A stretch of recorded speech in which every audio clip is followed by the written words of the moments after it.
Hechos, Hechos capítulo 11, versículos 19 al 26. Leamos juntos, dice así. Ahora bien, los que habían sido esparcidos a causa de la persecución que hubo con motivo de Esteban, pasaron hasta Fenicia, Chipre y Antioquía, no hablando a nadie la palabra, sino solo a los judíos. Pero había entre ellos unos varones de Chipre y de Cirene, los cuales cuando entraron en Antioquía, hablaron también a los griegos, anunciando el evangelio del Señor Jesús.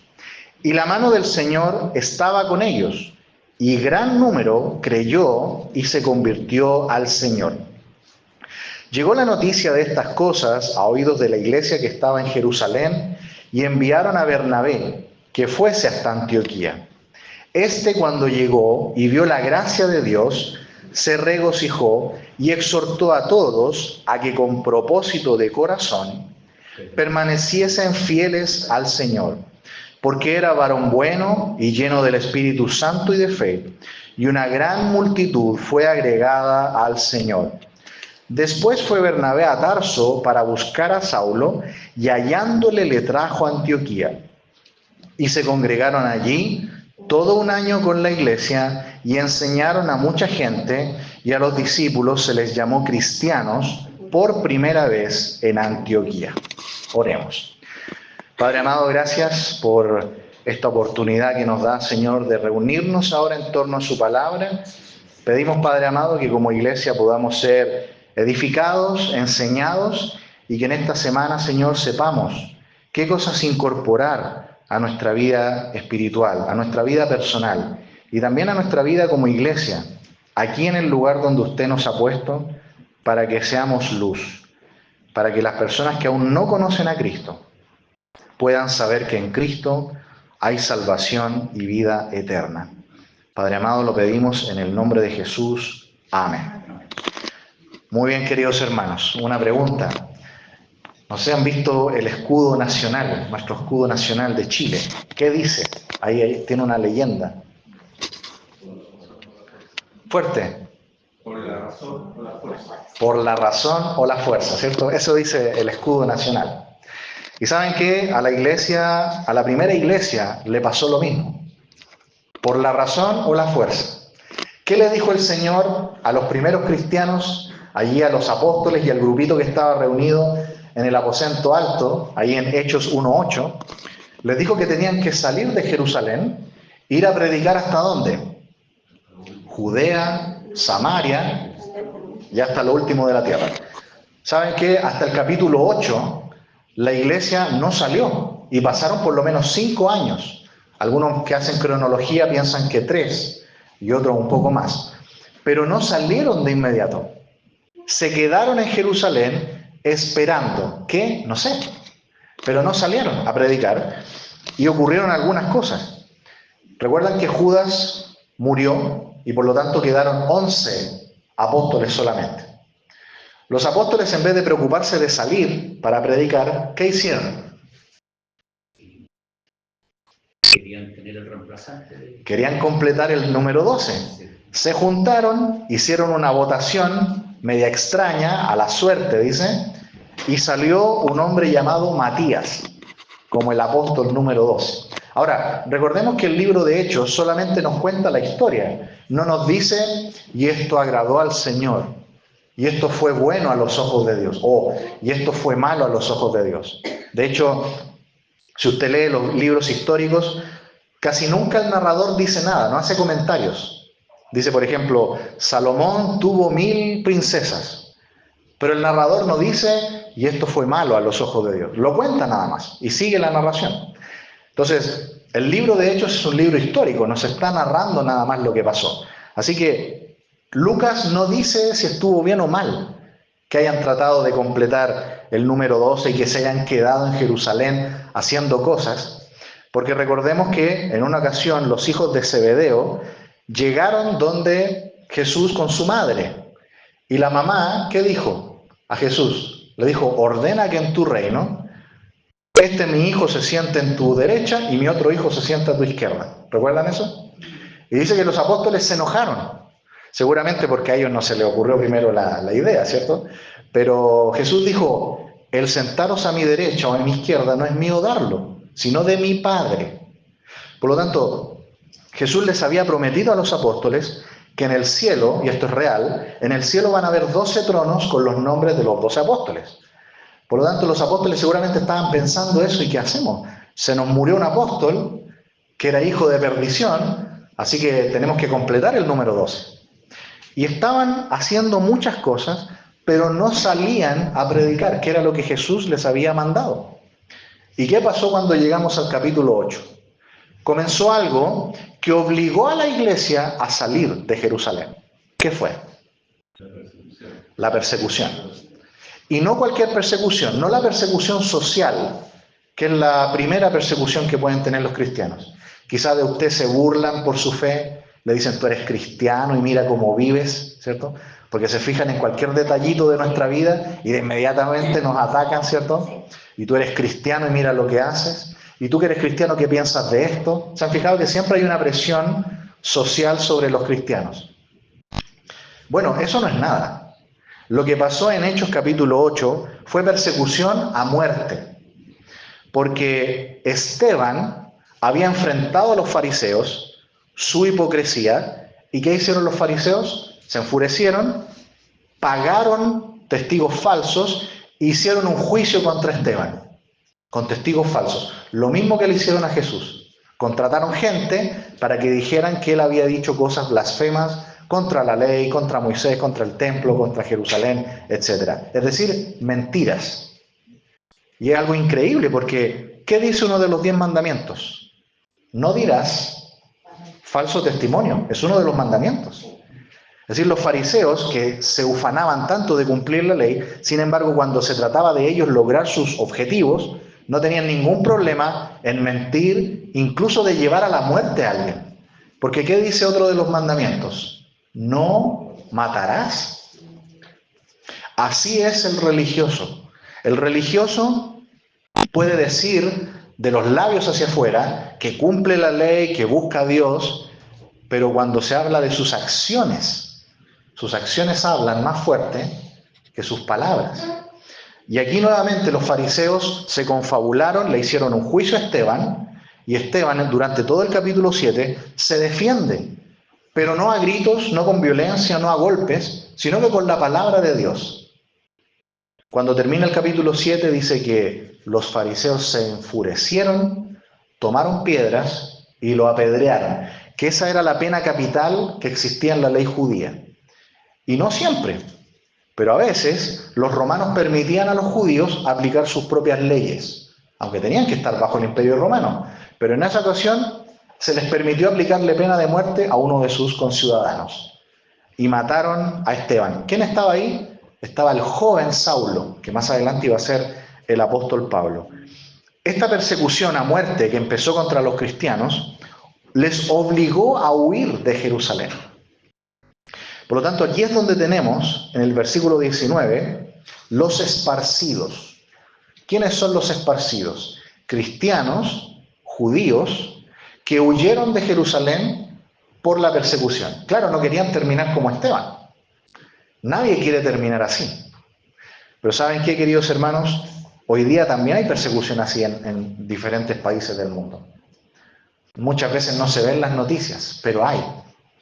Hay persecución a muerte contra los cristianos por su fe.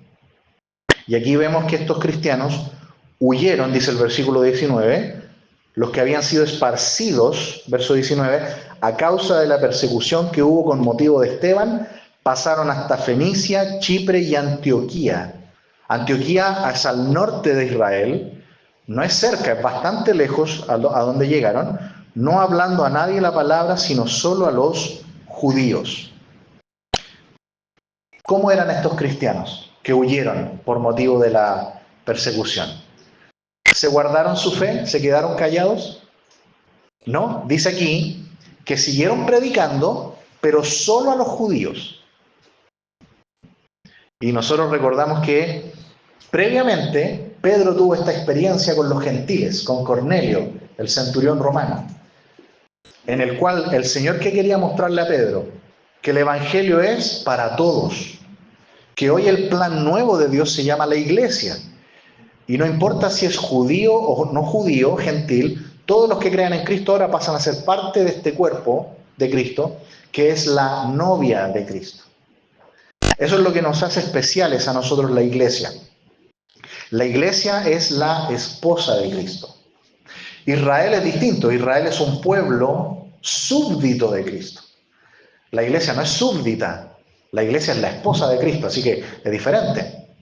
Israel es un pueblo con un ejército, un territorio, una bandera, ya lo hemos visto. De hecho, ahora mismo están en una guerra. Israel es una nación, es un país. Y dentro de esa nación está sin duda el Israel bíblico. La iglesia es otra cosa. La Escritura dice que nosotros somos peregrinos y extranjeros. Somos un pueblo que tiene una ciudadanía arriba, celestial. No somos un pueblo de la tierra. Y no tenemos un territorio, estamos esparcidos por todo el mundo, como la sal de la tierra. Recuerdan en Mateo 5. Así que somos distintos programas de Dios. Israel es una cosa, fue todo el Antiguo Testamento, su mayor parte. Israel, una nación. Porque Dios eligió a ese linaje, a ese pueblo, para que viniera ¿quién? Al mundo. ¿Cuál era el plan final de Dios con este linaje de Israel? Que viniera ¿quién a este mundo? El Señor Jesús. Eligió a Abraham para que del hijo, hasta muchas generaciones más adelante, naciera un día en Belén de Judea el Hijo de Dios. Esa es una de las principales razones por las cuales Dios eligió a este linaje, a este pueblo. Pero eso no te hace automáticamente salvo. Si aquí en este momento hubiera una persona del pueblo de Israel que comprueba yo soy judío, el hecho de ser judío no lo hace automáticamente salvo. Porque el mismo Abraham tuvo que creer y sin conocer los 10 mandamientos ni ser circuncidado. Porque la ley vino por lo menos 500 años después de Abraham. Y una vez que Abraham creyó y fue contada su fe por justicia, por lo menos 14 años después, Abraham fue circuncidado. Por lo tanto, la fe de los judíos en el Antiguo Testamento no era por cumplir los 10 mandamientos ni por cumplir ninguna tradición. La salvación, queridos hermanos, en todas las épocas ha sido igual, por gracia, por medio de la fe. Los del Antiguo Testamento creyeron mirando la cruz hacia el futuro y nosotros hemos creído en Cristo mirando la cruz hacia el pasado. Pero es lo mismo, es la misma salvación. Así que, hermanos amados, vemos que al principio los cristianos todavía no le predicaban a los gentiles, siendo que Pedro les había explicado que la salvación es para todos. Versículo 20. Pero había entre ellos unos varones de Chipre y de Cirene, los cuales cuando entraron en Antioquía, hablaron también a los griegos, anunciando el evangelio del Señor Jesús. Y aquí ocurre un cambio otra vez. Se está empezando a predicar el evangelio no solamente a los judíos, sino que también a los no judíos. Aquí se les llama griegos, pero eran personas de todas las nacionalidades. Porque en ese tiempo, recordemos que venimos del imperio griego, ¿cierto? Ahora ya estamos aquí en el tiempo del imperio romano. Lo que había tratado de hacer Alejandro Magno era helenizar el mundo. Todos hablaban griego como primera lengua y las costumbres, el comercio y la idolatría era todo al estilo de los griegos. Ahora ya, claro, estamos en el imperio romano, pero sigue siendo una cultura al estilo de los griegos. Por eso que aquí se le llama a los no judíos, se les llama griegos. ¿Y qué ocurrió cuando estos cristianos que vienen escapando, imagínense, no tienen nada, no tienen dónde vivir, seguramente llegaron como pudieron a cualquier lugar, sin posesiones, porque vienen escapando con sus familias de la persecución? ¿Qué hicieron? Predicaron el evangelio. No se quedaron en silencio. La fe de ellos era más grande que las circunstancias que estaban viviendo. Y queridos hermanos, ese debería ser lo mismo para nosotros en el día de hoy. No puede ser que nuestra vida secular, nuestros labores, nuestros trabajos, nuestras relaciones sociales sean mayores y nuestra fe queda abajo, escondida. ¿Cierto que no? Nuestra fe debe ser lo primero. Debemos ser conocidos, en primer lugar, por nuestra fe en Cristo. Dice que cuando predicaron, versículo 21, la mano del Señor estaba con ellos. ¿Y cuántos? Gran número. Creyó y se convirtió al Señor.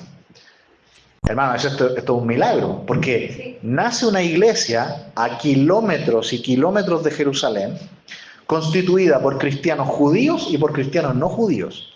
Es decir, una iglesia mixta. Una iglesia con gente de diferentes nacionalidades.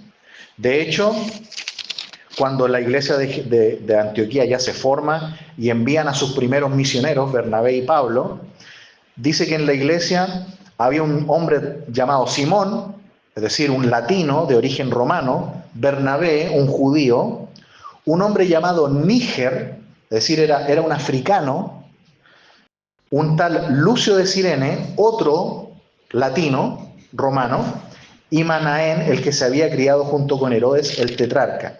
Es decir, la dinastía de los Herodes era distinta, no eran ni judío ni gentil, tenían otra descendencia.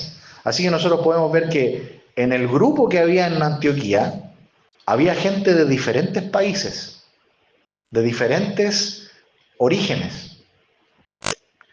Y eso es lo que nosotros podemos ver en el plan de Dios. Una salvación en Cristo para todos. Una sola iglesia, pero pueden haber diferentes tipos de personas en ella. Dice que la fe los unió y gran número creyó y se convirtió al Señor. Y aquí es donde nosotros podemos aprender algo hermoso también de la iglesia. Las iglesias no deben ser islas ultra independientes una de otra. Porque nosotros vamos a ver aquí que aunque la iglesia de Antioquía no es hija de la iglesia de Jerusalén, como nosotros podemos decir somos hijos de la iglesia de Miraflores, ¿cierto? Porque la iglesia de Antioquía, ¿cómo se fundó? Como que se fundó sola. Se fundó simplemente porque estos cristianos llegaron allá, se juntaron y se formó el grupo. No es que un misionero vino y la fundó, sino que nació a raíz de la persecución. Sin embargo, fíjense cómo esta iglesia, la iglesia de Jerusalén, va a funcionar como una especie de madre adoptiva de la iglesia en Antioquía. Versículo 22. Llegó la noticia de estas cosas a oídos de la iglesia que estaba en Jerusalén, y enviaron a Bernabé que fuese hasta Antioquía. Eso es el versículo 22. Es decir, en Jerusalén no sabían lo que estaba pasando en Antioquía. Las noticias no corrían como ahora. Cierto que hoy día nos enteramos de todo al minuto, nos enteramos de lo que pasa en cualquier parte.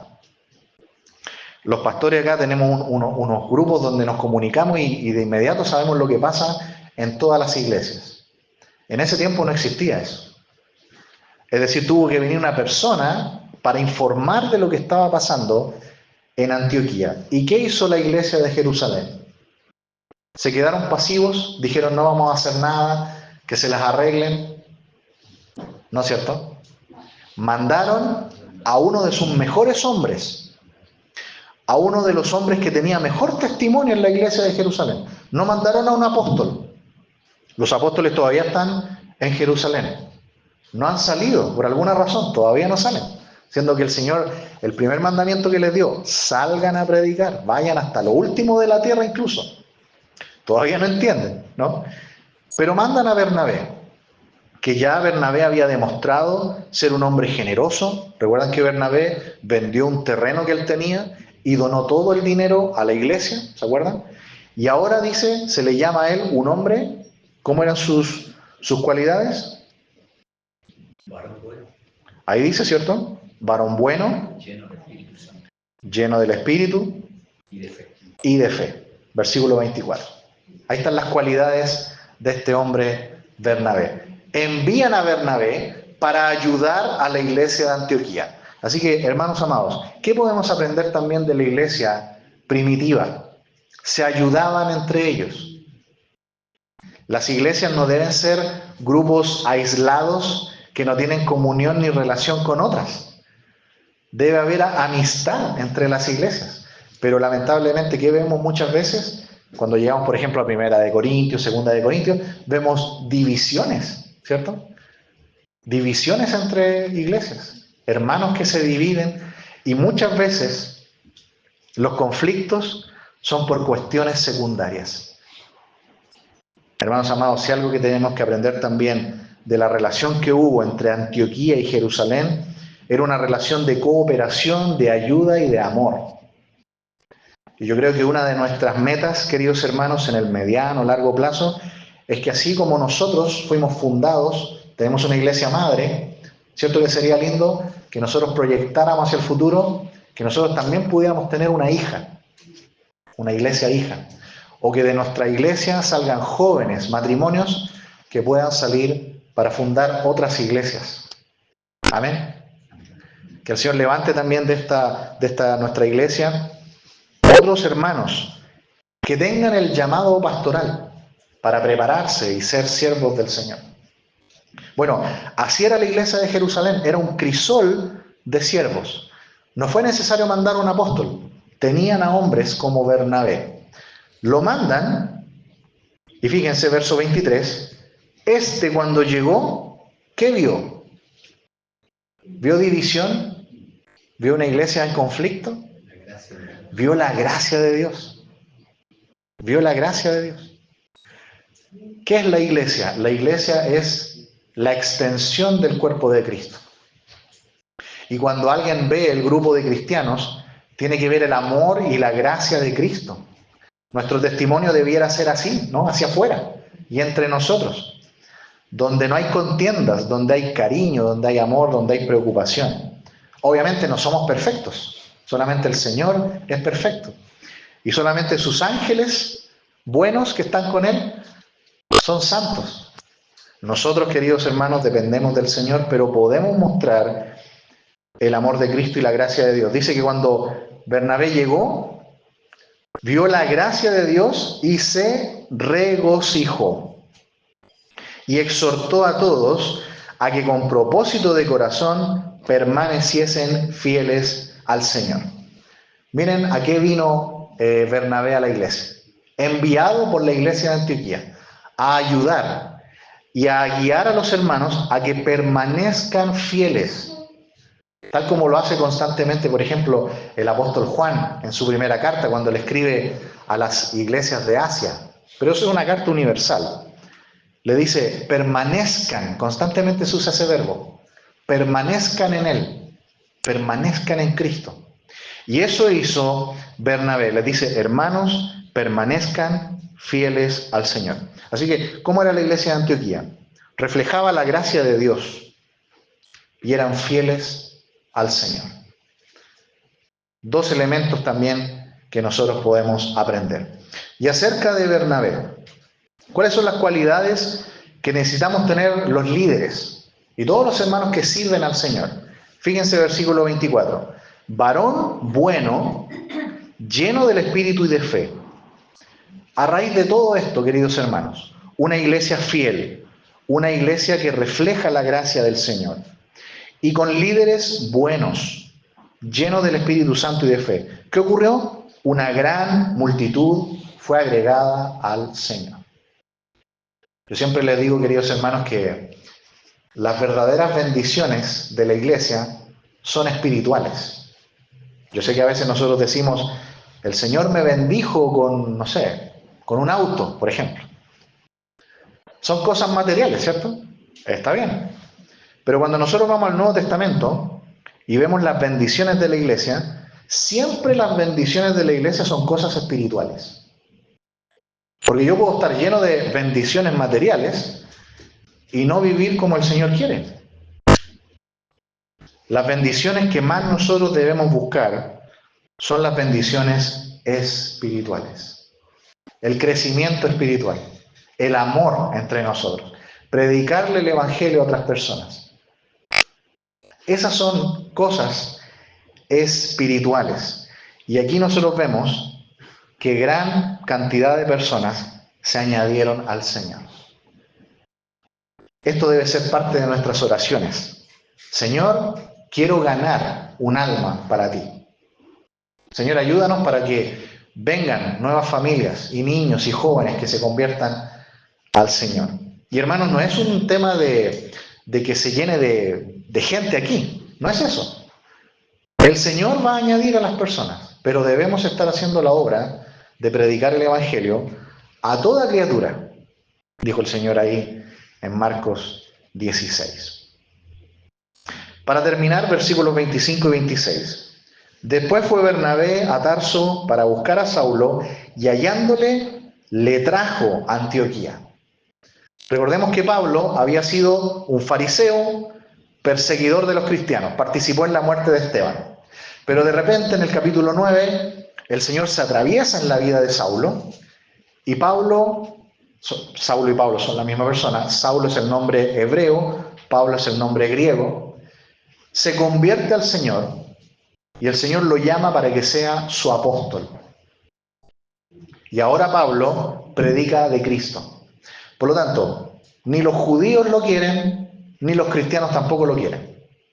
Porque él está en la mitad, ¿cierto? Un cristiano ve a Pablo y dice, no, él era un perseguidor. Ni le creo que se haya convertido. ¿Y los judíos cómo lo tratan ahora? No, es un desertor, un traidor. Así que a Pablo no lo quería nadie. Nadie lo quería. Pero aquí es donde nosotros vemos la prueba del versículo 24, del carácter de Bernabé.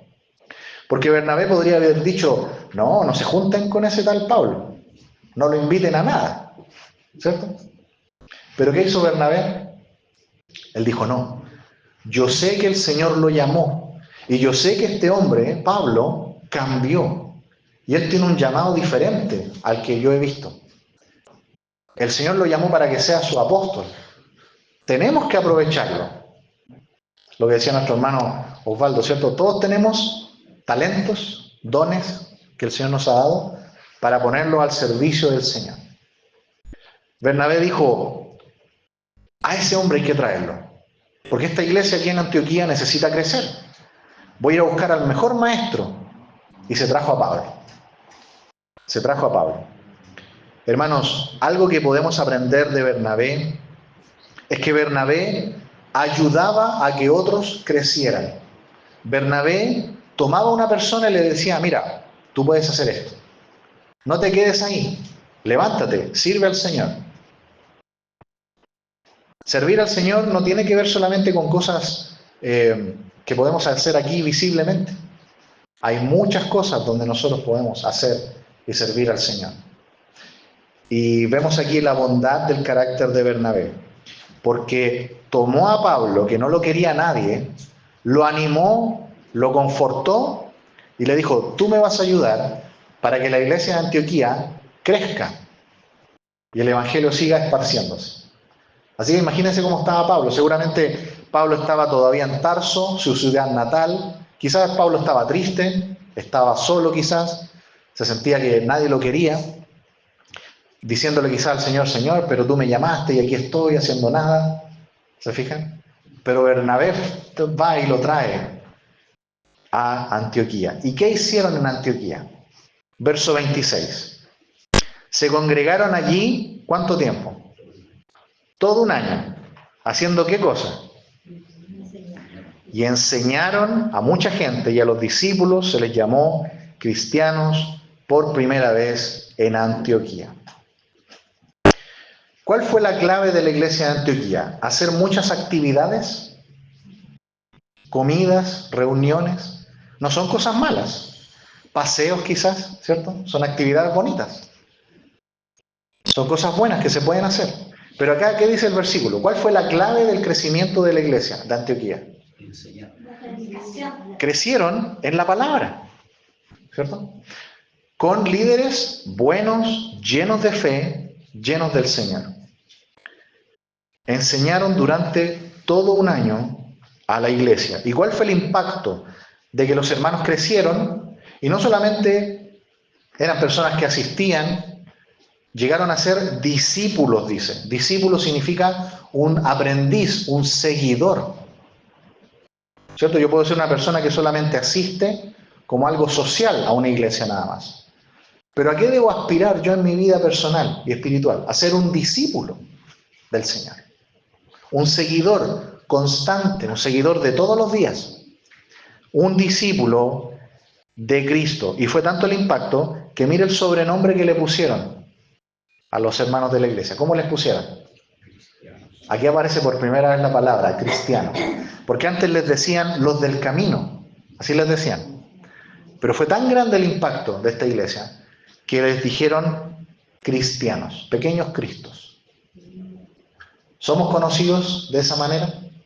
Hermanos, en este año, una de las cosas que más tenemos que hacer para crecer, para que el Señor añada por su gracia nuevas almas, dice aquí que tenemos que congregarnos en torno a su palabra, en torno a la adoración, en torno a la comunión. Dice aquí una iglesia llena de la gracia de Dios y que eran fieles al Señor.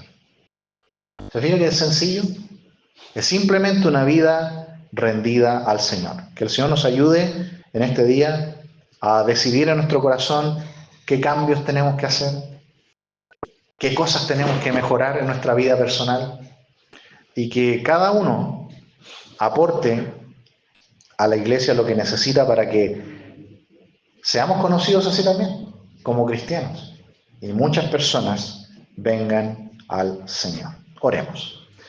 Padre amado, gracias por este tiempo en su palabra y ayúdenos, Señor, a poder aprender de la iglesia de Antioquía, del carácter bueno, Señor, también de Bernabé, y de la dedicación y de la disposición de Pablo, que estando quizás rechazado por todos, finalmente usted lo tomó y lo usó para su gloria. Señor, todos podemos servir, todos podemos aportar, todos podemos vivir una vida cristiana en la semana y pedimos, Señor, que sobre todo usted pueda salvar nuevas almas para su gloria. Gracias, Padre amado, por todas sus bendiciones. Lo agradecemos todo en el nombre de Jesús. Amén.